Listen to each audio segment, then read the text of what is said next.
There you I, are. which way There am you I? are. Am I the right direction? You are sideways. I'm sideways. There it is. There it is. Okay. Okay. Whew, good to see you. It's great to see you too. It's great to see you too. Yeah, All I feel right. blessed. Feel blessed. For those of you who are tuning in now, my brother Mac here and I have been on this road for a while, and Long time. it's a blessing to be in this beloved community network space, and coming hot off of Sunday Pandemic Joy session, which we're going to be talking a Just bit right about. now. Matter of fact, they still going. I had to jump off. That's it. That's it. That's it. That's it. So, for those of you all who are just jumping in here, welcome. This is the third monthly gathering of this beloved community radio process. And for those of you who were with us last week, we got to hear from Auntie Puanani Burgess about her beloved community work in Hawaii and around the world. And today we're going to be talking story with Mac. So yeah, just really looking forward to this conversation. And maybe we can start where we are and then go back to the beginning. So what's Pandemic Joy, and what'd y'all do today? What were you digging into? Well, Pandemic Joy is it's a private community. It's a community of folks who are already connected one way or another to me. We connect virtually. First of all, let me just make sure, is my sound cool? Can you hear me? I can hear you well. All right, Yeah, good. can you hear me okay? Yeah. Okay. I hear an echo, so I just want to make sure y'all don't hear an echo. And we come together every Sunday. Really, we started in March 2020 because myself, my family members, and some of my friends were just like, how are we supposed to survive this? By March 2020, we had already been in lockdowns from fires.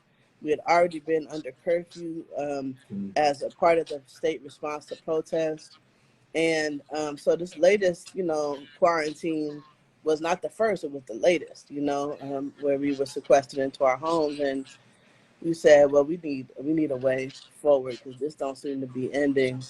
So we gather every Sunday, about 60 to 80 of us each time, and we sing, we meditate, we hear from big thinkers in our community.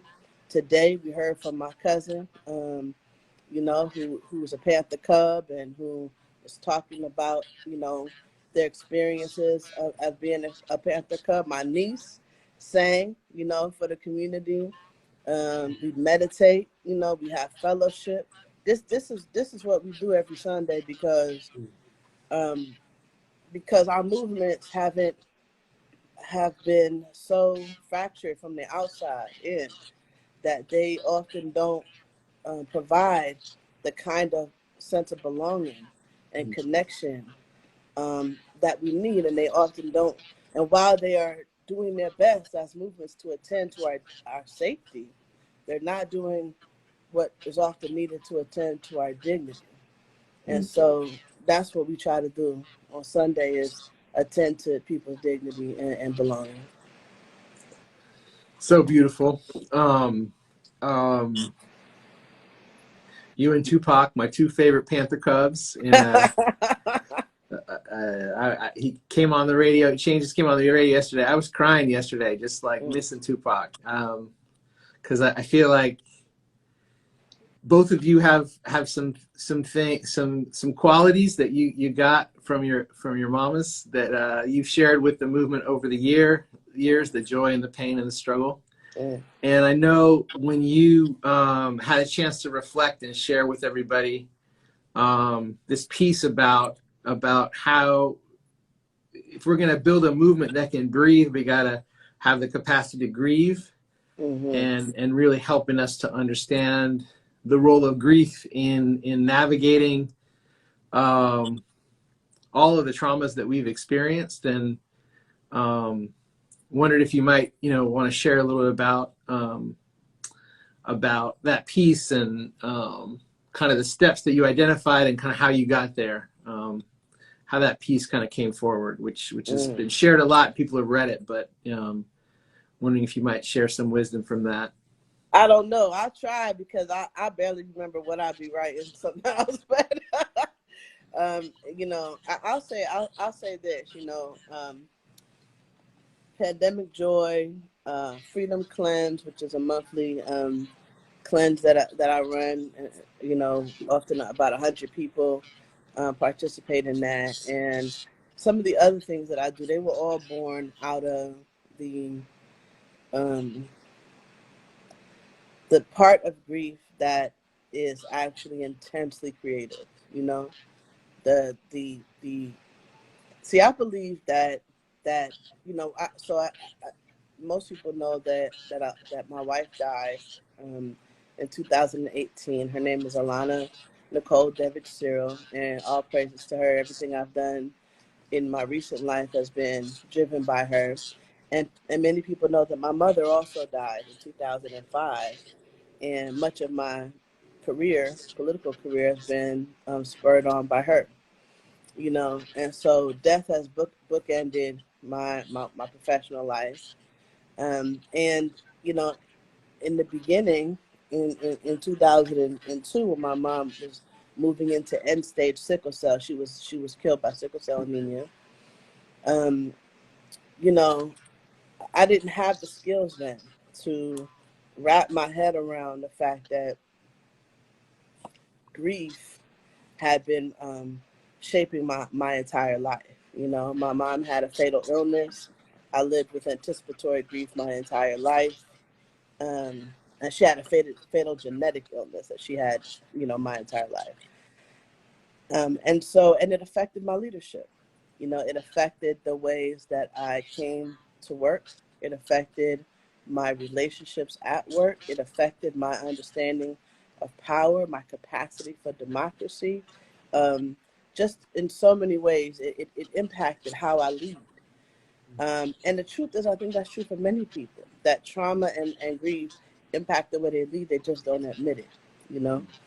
And so over the 20 years of work at first the Youth Media Council and then at MediaJustice, I had to find ways to cope, you know, find ways to cope with that.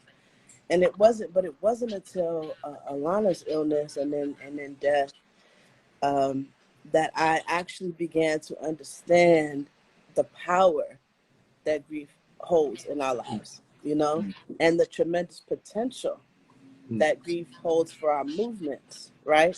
It wasn't until I lost the love of my life that I really began to understand that, in fact, you know, there is a incredibly transformative power inside of grief. You know, grief is considered any response to loss. So that means the laughter is grief, the sadness is grief, the anger is grief, the protests are grief. You know, it's all grief.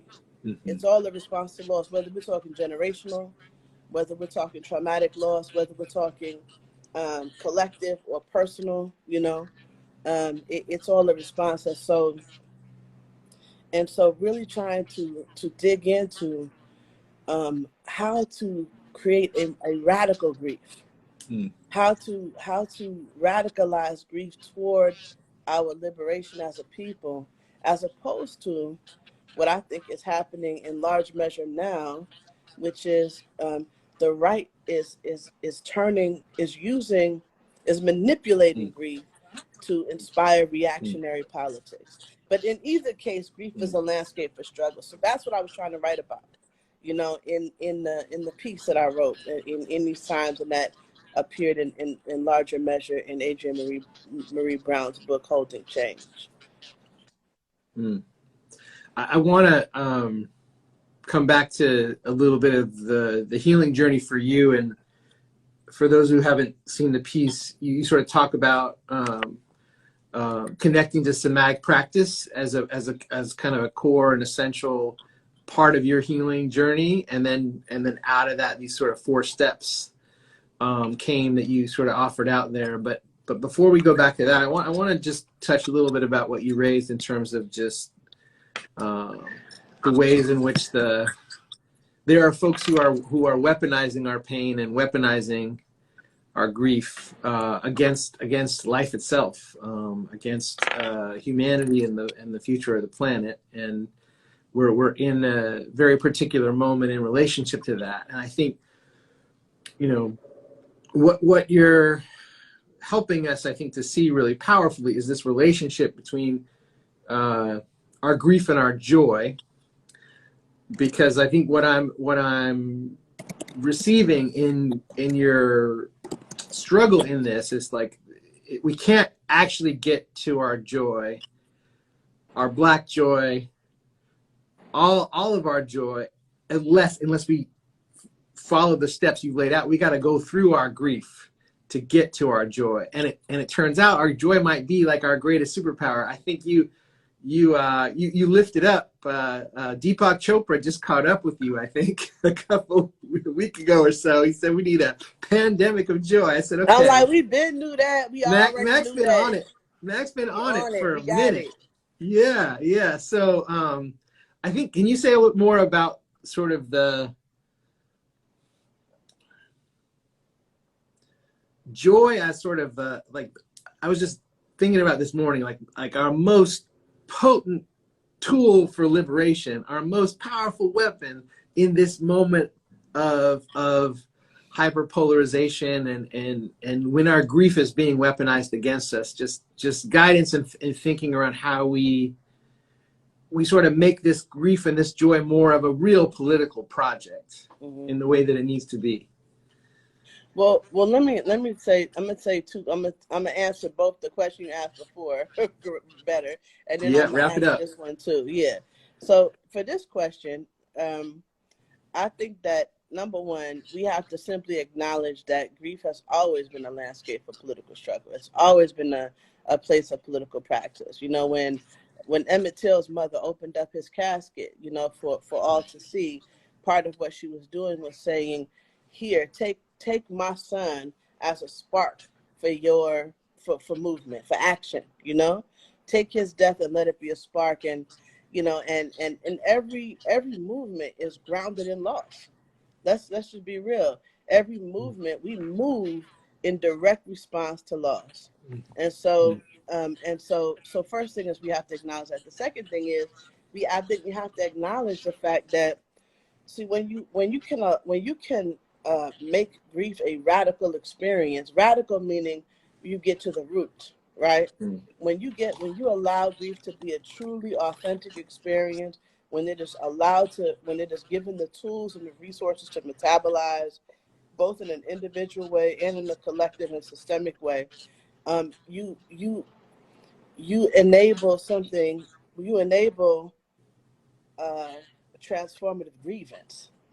See, when you can radicalize grief, you enable transformative grievance. You feel me? And when you move through transformative grievance, you eventually get to transformative governance, which is what our movements are seeking. So, but you got to go through that arc. You got to start by radicalizing grief, which means the first thing you got to do is acknowledge it. You got to acknowledge that grief is here, that it's present, that it's part of you. And you asked this question about the steps, that is the first step. Feel the loss fully. And our organizations do not allow for that right now. Our organizations are built on top of a capitalist infrastructure that and it's not our fault. I don't blame the leaders for the fact that the only model they have been that has been made available to us is the nonprofit model. You know what I mean? In terms of organization. But the fact is that in that model, we are forced to operate like capitalists. We're forced to operate. We're on sick days and bereavement leave of 3 days and this, that, and the other thing. But I think that when we feel the loss fully, part of the job of our organizations is to let our organizations feel loss fully, meaning that their infrastructure and their methodologies have to reflect this new way of being. Another step that we've talked about in the thing is to seek solace and comfort. Let me ask you, in building a base, you know, and building a membership, you know, where do we ensure that there's a place for our members to seek solace and comfort? Where do we ensure that there's a place for our staff to seek solace and comfort? You know, I mean, we ask people to leave their stuff at the door, like 9 times out of 10. And that is not a place of belonging. You know, that's a place of exclusion. We also tell people that, you know, we want them to go to therapy, you know, over there, go somewhere else. And yet our entire movement used to be in churches and mosques and temples, because they were places where you could go to seek solace and comfort. And we need to build spaces that where the intention is that, you know.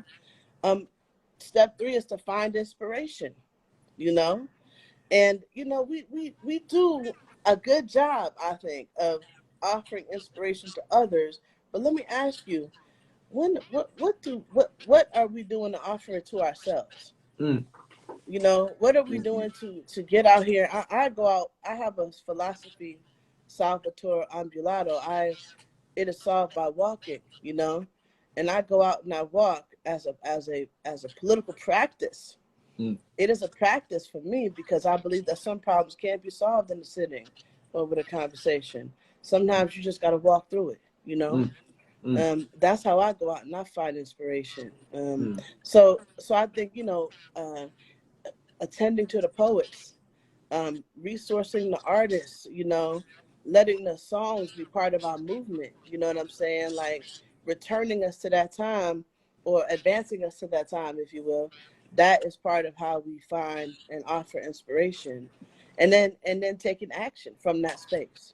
See, that all of that is how we come to a radical grief, and then from that space we can springboard into real action. So I hope I answered the first question and the second question all together. You did. You brought it all together, and as you reflect, I want to just dive into every sentence, every word. But I think I want to come back to this the lifting up of the poets in the process, because I think, you know, the way that some people got introduced to you very early on in life was through your writing, through your poetry, and the power of poetry for you in your life, as a grieving process, as an imaginative process. I think if we were reading your retrospective, I think we would find the 4 steps in all of your poems over the course of your life. I was going to ask you this question, like, if you could go back to young Mac the poet, Mac just getting started in the movement, and you could tell them what you know now, the wisdom you have now, like going through what you're going through. And as I thought about the question, I was like, that question's not, that question makes no sense, because as I reflected on my relationship to you, I said, Mac has known this all along. It's been there all along, but the wisdom is now sharper. It's like, it's clear, it's coming forward in a more potent way because of the intensity of the grief. It's like sharpened the diamond. It just sort of brought it out. But I was like, no, Mac's always known this. Mac's always been living this. That wisdom's always been there. Sometimes it's been covered up. Sometimes it's been interrupted. Sometimes the struggle has been in the way. But I was like, no, that's not a fair question. I could see it. So I just want to go back to that poet, the poet that you were and that you are. Oh, there they are. Speaking of joy. I was trying to, you know, it's not professional. You know what I'm saying? Like, I'm trying to tell them, be professional. I know. They don't respect that. They don't, no. Because they know when it's time to make their entrance. They do. There it is. So, I say that because part of my, you know, both of us are, we grew big institutions, and now we're trying to create spaces for belonging on Sundays. Let's just put it that way. That's what we're doing, right? Yeah. And part of the return for me was just like coming back to poetry, Right. Because, you know, it like the grief and the sense of powerlessness in the face of just Black death over and over and over again. And I got to the point where I was just like, I don't know what to do. All I can do is start writing poems. Yeah, I get So it. like 2015, 2016, I was just like, I don't know what else to do. but Yeah. but for my own, like, to get out of bed, I have Mm-hmm. to write to get out of bed, because I can't get out of bed. Like, I'm Mm. overcome. I just can't take it. Right. And I had to write my way through and out just to get up Okay. and make Yeah. breakfast and get the kids their food and get them off to Mm-hmm. school. It was just, Mm-hmm. all I could do was create in that That's right. way. And yeah, I just wanted to see if you could reflect a little bit. You know, so now when I left out of the role that I was doing before, I said, okay, who am I? You know, our identities can get so caught up with the institutions that we're a part of. That's right. It's true. I said, okay, I'm a poet first, a poet, a parent, a practitioner. That's who I am. But I'm a poet first. Mm. And that was and I wrote a poem. I'm a poet first, because as I got untangled from some nonsense, I had to make a declaration that would allow me to enter each conversation whole and with responsibility to the truth first before anything else, and not allow myself to, you know, just kind of find an easy way. Yeah, So I that get was it. just the thing. I kind of, the way I said, okay, that's what I got to do. That's who I am. So as one of the poets who inspires me, just curious if you have any reflection on your creative practice, your poetic practice, and what that means for you now Right. as you're kind of building these spaces for pandemic joy, and you're Right. helping us to kind of move this in the way that we need to. Yeah. I mean, you know, first of all, thank you for allowing yourself to become a poet. You know, in a real way, allowing that to be revealed in you. I would say for me, you know, I've been a writer most of my life. You know, I wrote my first poem on my mother's shoulders at a march around Haitian refugees when I was 5 years old. She actually wrote it down for me on somebody else's back, you know, on a pen on an envelope, you know, and I remember the feeling then, and I've never lost that feeling, which is this feeling that you just described of like, there is too much inside me, you know. This thing that I'm facing is too overwhelming. It's confusing. I need a way to let it out. You know, I need a way to lay it out. And poetry, because of its nonlinear nature, allowed me to address complex questions, and also allowed me to tell unspoken truths.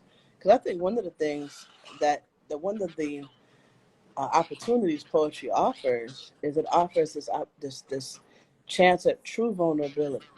You know, sometimes writers like to talk about everybody else. You know, like to talk about the conditions. They like to talk. You know, there's a lot of that. You know, there's a lot of um, especially if for me within black poetry, there's a lot of poetry about everything out there. You know, but the poetry I like the best is the poetry where the poet shows up in the poem. You know, with their flaws and their weakness and their vulnerability. Because the thing is, like, part of, I think, that the act of base building and the act of building community, part of it is a simple act of saying, I am flawed, and so are you. You are flawed, and so am I. You know, and together we still have rights, and we still have dignity. To me, that organizing is sometimes as simple as that. You know, simple as that. But and so I think I use poetry, one, to heal myself, but two, to engage with and connect with other people, you know, because the truth is I don't like to write poems that are never seen by anybody. to be honest. Mm. Like, Yeah. because I'm not just right. I'm trying to have a conversation, you know, Mm. with people. Mm. I also think that you know, I spent a long time being a slam poet as a young person. But as I moved into my professional life in the movement, see, before I had more personal existence in the movement. I was born into the movement. I was at protests before I could walk, and I continued to do that for the rest of my life. But there was a point at which when I moved to California, and I became and I started working for the movement, you know, and getting paid money. Mm. At that point, my poetry began to leave me, Mm. you know, because the writing that was demanded of me was writing grant proposals, you know, writing just all kinds of stuff that I think don't make no goddamn sense, you know, like just writing, you know, business writing, you know what I mean? And it just and the amount of logistical work just I think it just sapped the creativity right from me, you know. And so now and it wasn't my wife's illness and death that returned the creativity to me. Mm. It was her love. Mm. It was before she became ill that I began to write again, you know, because I began to see, you know, sometimes it takes a really big change in your life to return you to some kind of work-life balance, you know. Mm. It's not, people can tell you, oh, you need work-life balance, you, but it don't mean nothing until you're faced with something where you'd rather do that than anything else, you know, Mm. Mm. and then your work gets put in its right place, Mm. you know. So I fell in love with a woman with whom I would rather do anything with, you know, that my job got right sized because of my Mm. wife, and it allowed room for the poetry to return. And so I've been writing, you know, I've been writing a lot. And I also became aware that there's poetry in the essay, in the political essay. Mm. And so Mm. that's where I've been turning to now is writing essays, personal political essays, trying to tell the truth, even if it makes me look bad, you know.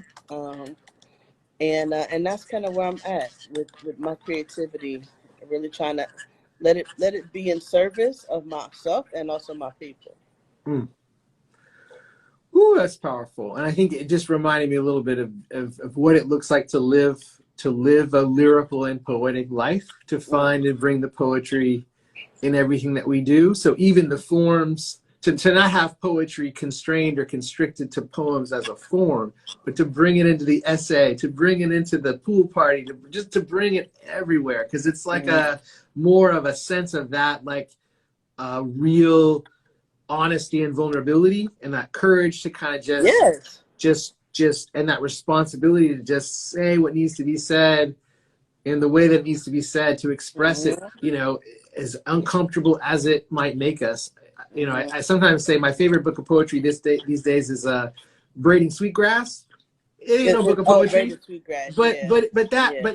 but That's a great every book line of though. that is just like it's just straight poetry. I It just is. because It is. it just moves me to the core. It just moves Right. me to the core. And so feeling that powerfully and feeling this, like the question of like power and vulnerability in the binary. And I think for you who've been like working the binary, transforming the binary, bringing that stud sense with vulnerability, to me that's inspiring, because there's it gets set up in such a way that strength means something specific, and in the love that you and Alana generated together, there was a wholeheartedness and a surrender that created a level of vulnerability that was just transformative, as all of us who got a little taste of that through you all just got some sense of like what might be possible if we surrender fully into love, and that surrender and that vulnerability is strength. It Yes. is not weakness, it is strength. And to see you all generating that, and for that love to be flowing, that being the source of what drives us, that's how we get clear on what's important, and we put aside the things that are not important because love is truly at the center and we have surrendered to it fully. You know, it's just, whew, you know, I'm just, I'm feeling the spirit of it, but I'm just reflecting a little bit back. But there's, you know, such a poem in that. Yeah. So just curious, because someone asked a question about this, like, kind of vulnerability and strength, and I think, you know, part of what we're like, being unapologetic in our joy is there's a risk in that. There's a risk in loving, because to love deeply is to prepare the grounds for loss. And so that keeps many of us from saying, I don't want to love that much. I don't want to let myself feel that much, because the possibility of losing that is not something I could manage. And I'm not gonna allow myself that. And so, yeah, I think part of the way in which you're leading us forward is you've allowed yourself that love and get to experience the joy and the pain of it all. Yeah. I mean, I think the interesting thing is I don't feel like I allowed it. I feel like it came and got me, you know, snatched you up. You know what I'm saying? And I wasn't able to deny it, you know, because the truth is, if you don't love deeply, leave the movement now.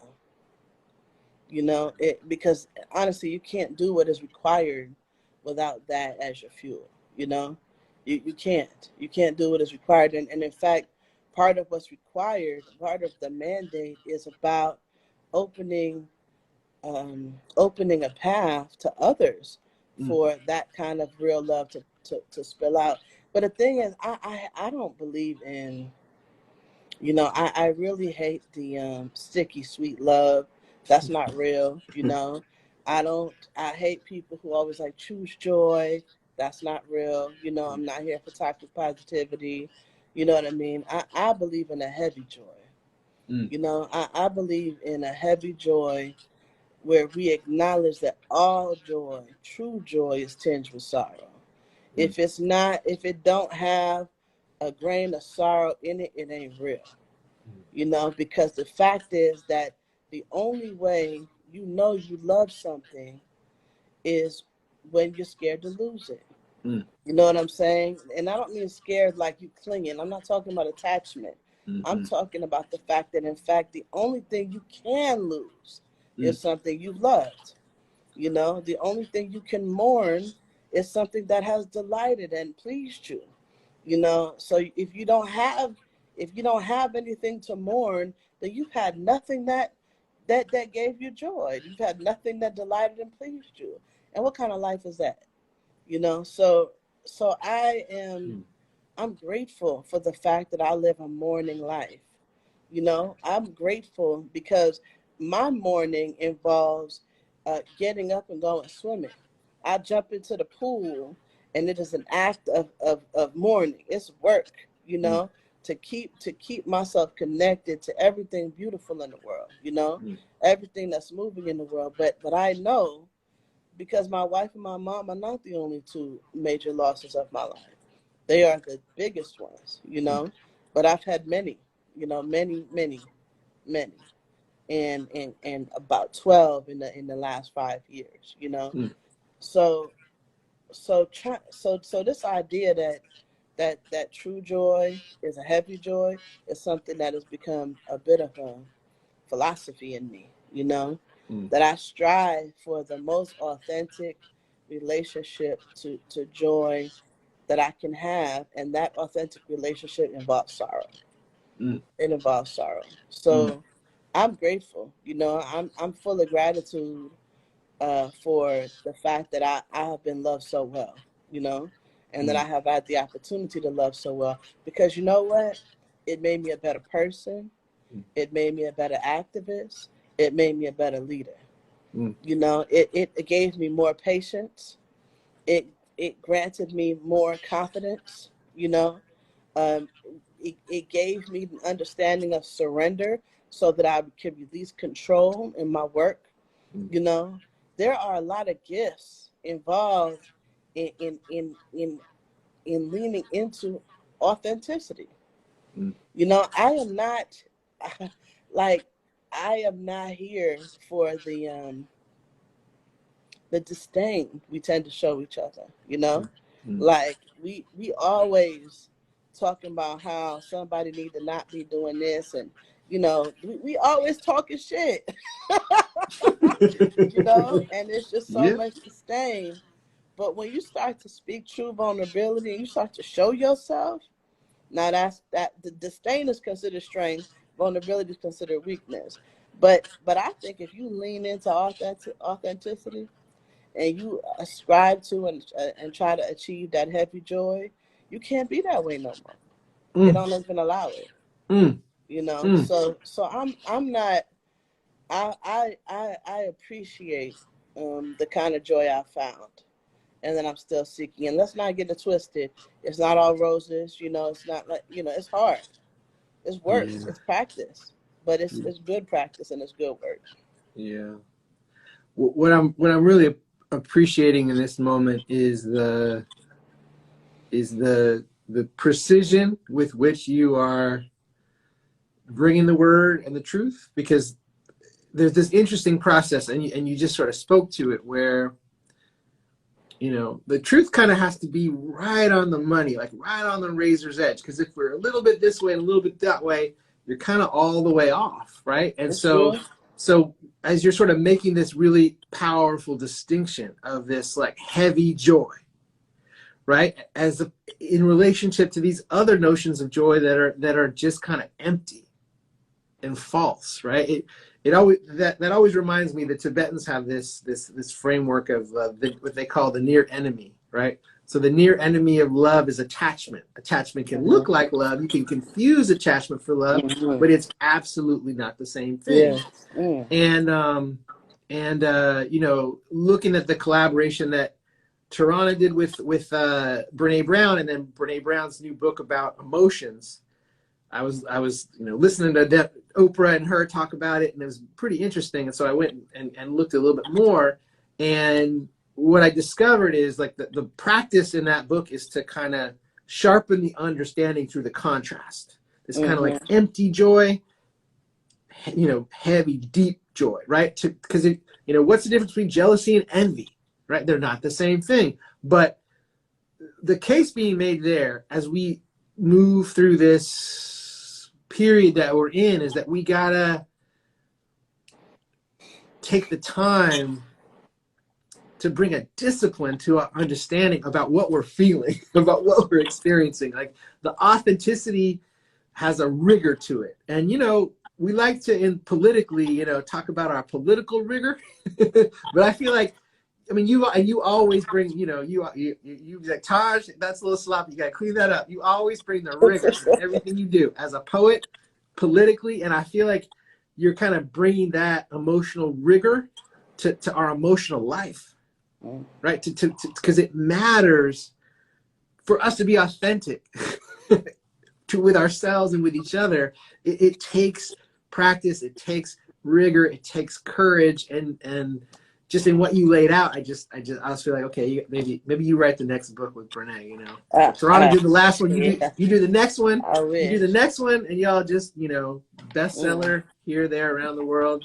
And you bring some of this stud sense out into the cosmos here, because this is the real deal. I feel like, okay, well, where's humanity going to be 50 years from now, 100 years from now? Well, I think that's a real question, right? Yeah, and I think that, to me, the question is going to be decided about in this rigor, in this emotional collective rigor that we have in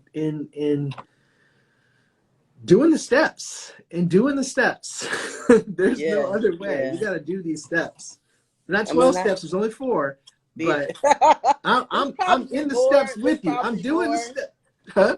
there's probably more steps than that, but I was speaking with this amazing grief therapist who has done a bunch of work in this area, and I was interviewing her, and those were the 4 steps she identified, and I took to them. I really related to them. But let me just say this, if I can, that I think this question of where we're going to be in 100 years is an important one, because right now, like, we're in an incredibly polarized political moment, where facts don't seem to matter. There's the infrastructure collapse that we're experiencing now has been ongoing for the last 50 years, and has been heightened in the last 10 years, um,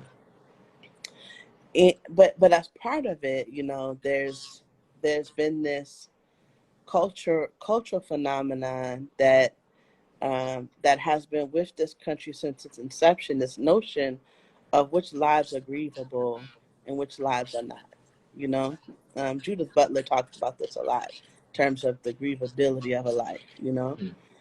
And um, and this systemic lack of empathy. This this ability to make political decisions that would destroy thousands, millions of lives, whether we're talking about the decisions around abortion that are pending, uh, whether we're talking about, the decisions around the criminal legal system, immigration, like the ability to make those kinds of decisions, it requires a significant lack of empathy. It's part of what is required to do that. And it requires that there be a strong culture around which lives are grievable and which lives are not, and part of me, and part of me is upset because I see movements for justice absorbing some of the lies about whose lives are grievable. When I look at how Black women in leadership are treated by other Black people, by other people of color, when I look at this debate around, like, how there this intercommunity, this lateral violence that we are privy to right now, that continuously um, uh, damages, our work right now, where whole organizations are focused on managing conflict and not doing any work, organizations that should be giving out money, organizations that should be organizing bases, organizations that should be winning campaigns, instead are focused on what they think are questions of democracy, but what I see as examples of lateral violence, and everyone's blaming somebody else for it, like nobody's actually responsible, apparently. And I think about, I could be mad at all of these people who are doing it as if I'm outside of that dynamic, but I'm not. Neither are you. Nobody is. We're all part of it, because we have been treated to this lie about how we are not grievable and people like us are not grievable, and so we don't grieve. In a certain ways we can allow violence, and when I say violence, I'm not talking about that street violence that I'm used to. I'm talking about um, the kind of harm that we can do to one another, tearing down our folks, letting social media be a medium for negotiating conflicts as opposed to anything else. And so this all of the stuff about call outs and all of the stuff about you know um, just navigating conflict in public in this way, it's sad to me, you know. And I feel like the root cause of this, besides the material conditions around the way social media allows us to, increase the scale and the speed and the secrecy, the anonymity with which conflict is managed, that is clearly a material condition. but I'm talking about the another condition. I'm talking about the condition of apathy, the conditions of alienation, you know, that leave us so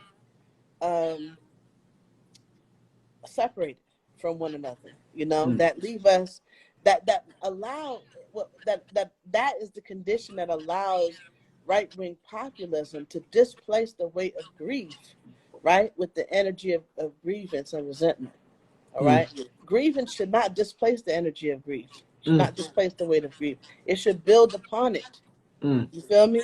Yeah. But when grievance displaces the weight of grief, you know, when grievance doesn't seek out mourning as a means of metabolizing, but instead it allows it to be a process of malabsorption, you know, malabsorption of grief, you know, and it gets fixated, you know, on fantasies about the past. This is how you get a nation in which the Civil War is constantly relitigated. You know what I mean? That is how you get to be that kind of a nation. That's why every liberation process has a truth and reconciliation component, because actually grief has to bring you to that. Grief has to bring you to that. So I think that grief isn't, you know, I think grief is not a personal experience. In fact, I don't even think it's an experience at all, you know, or maybe that's a small part of it, but it's an activity. You know, it's not something that loss happens to us, but grief is something we make, you know, and we make it however we think it needs to be. You see what I'm saying? I do. So I do. that's the revolutionary potential, you know, that grief holds for us. And I think we can't improve and strengthen our movement until we do that grief work that is so necessary. Yeah. Yeah. So much in that. I think, you know, I think about, you know, our friend Kristen, one of the things that she kind of sparked in this beloved community network a while ago was this idea of like 10,000 beloved communities. And it really, at the heart of it, was the idea that the kind of space that you're creating in Pandemic Joy, right? And the fact that those kinds of spaces in previous historical moments, that was the space out of which action emerged, right? And we found ourselves in a situation in which we are sort of generating our actions out of these other contexts, and then there's this other space over here, and then we're trying to have these spaces relate to each other and bring this into that and that into this, and it you know, I think partly I feel like we've been trying to kind of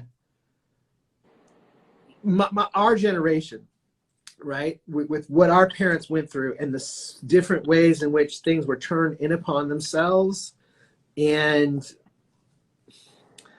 our own vulnerabilities were used against us in very systematic ways, and there were splits, right? Things got split, and you know, I experienced my journey as like trying to repair and bring back together things that had not always been separated. And so when you sort of talk, like, because what happens in a Pandemic Joy space, any kind of true beloved community space, is it's an inside out space, and it's a space in which we all have to bring our own vulnerability first into the room. There's no above and below, and there's no, these are the good ones and the bad ones. We are all fundamentally human and flawed in that space. And the complexity of our humanity is what is fundamentally affirmed. That is the experience at the heart of the space that you're creating. So when I think about how we're going to get where we need to go, it's like, how do we grow and expand those spaces in which that is the central experience? Like, how does that not just be every Sunday, right? But how does every day feel like the space you create in Pandemic Joy on Sunday? Because were that the case, we're all of our movement spaces to feel the way Pandemic Joy feels every Sunday, our movements would be fundamentally transformed. And I think that's the aspiration of this, like, community of folks who are trying to figure out how we expand that space out into like more corners of our life, like how that becomes more just like the everyday experience of how we come together and do what we need to do, and not just what we do on Sunday or just what we do. Right. You know what I'm saying? I do see what you're saying, and the funny thing is, because for me, doing this thing on Sunday was actually a sharpening and honing of something that I feel like is way more expansive. Like, here's what I'm trying to say. So when I grew up at 391 Green, and I could say that. You know why I could say that? Because everybody knows where I grew up. Because my mom had everybody at our house. And and all of the work, the political work that she did, was grounded in relationships. It was grounded in. When I say relationships, I'm talking about baby daddies and whatever. You know what I mean? Like, the people I grew up with as my cousins and aunties and uncles, we were not blood related to them. They were political family. And I asked myself, where do you see that today? I ask myself right now, for the vast majority of people who have young children in the movement, when's the last time teenagers in the movement came to watch your kids? Do your teenagers go and watch other people's kids? Like, I grew up doing that. I never went to a shop to get my hair braided because there was a million people to braid my hair. You know what I'm saying? As a young person, I think that there's something more fundamentally wrong today. There's a problem. The nuclear family has taken hold in a way that is toxic and pollutes our understanding of community. I think that when people are ill, you want to DoorDash a motherfucker, cool, but what happens when people need visits and they need a different kind of care? I learned this when my mom was ill, and I learned it again when my wife was ill. That I believe that while I have amazing people in my life, I mean incredible people in my life, I would not have gotten the support that I received if I had not organized it to be so. You feel me? And this is the energies that we have to change. We talk about what we want in our organizations, but it starts. Our organization, the distinction between our organizations and our families is not that great, and it shouldn't be that great. We talk about how we don't want to bring our family dynamics into the organization, but the fact is, do you want to be a capitalist or do you want to be a movement head? These are not. You can't be. I don't think they're one and the same. So if you want to be professional, cool. And sometimes we have to, we as Black people, how to code switch, right? So, as long as we can remember what we're doing, that this piece over here of being professional, it is not because that's the right thing to do or that's the only way to be or it's the right way to be. It's a strategy to achieve a goal. But at the end of the day, we're actually building something far beyond whatever the institutions are and even our organizations, the ones that last, the ones that will last and bring democracy to our movement are not these kinds that we're building now. They're not. They're the kinds that will be built outside of those structures, because ownership, all of this stuff requires that people feel true agency, that they can move, that they can be in agency, that they can be in action together. All of that needs relationship, requires trust, requires a sense that you're not just interested in my productivity, you actually care about me as a person.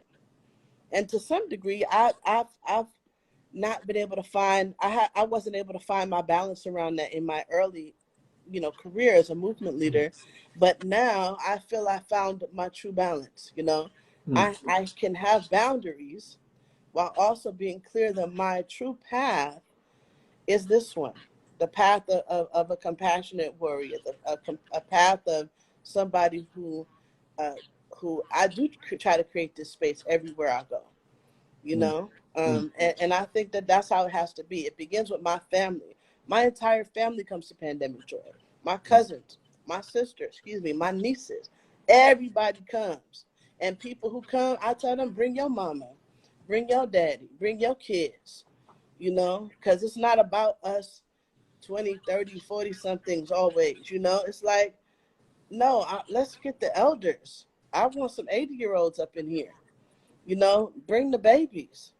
You know what I mean? That's how we're going to build something that lasts. That's how you're going to have something that can manage conflict, because conflict built on relationships can actually be handled. Conflict that's built on nothing, it's just going to destroy.